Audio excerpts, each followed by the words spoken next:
ये वीडियो एक बहुत ही छोटे से क्लिप पर मुश्तमिल है जिसमें एक हिंदू औरत मुसलमान हो गई है सिर्फ और सिर्फ एक बयान सुनने के बाद डॉक्टर जाकिर नाइक का। चलिए हम जानते हैं कि वो औरत क्या फरमा रही है।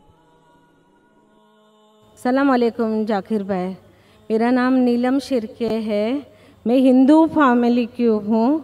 मैंने आपका लेक्चर आज़ाद मैदान में similarity of Hindu and Muslim सुना था और उस दिन से मैं इस्लाम पसंद करती हूँ।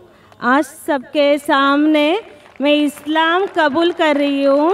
ला इलाहा इल्लल्लाह मुहम्मदुर रसूलुल्लाह, आमीन।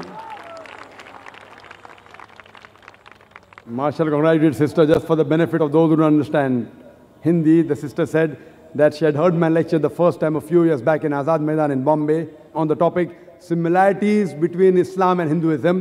And since that day, she has been appreciating Islam, and today she has accepted Islam as a lifestyle, and we welcome you to the religion of peace. So we pray to Allah subhanahu wa ta'ala that may Allah accept, and inshallah you get Jannah, get the best of this world and the Akhirah. Thank you, sister.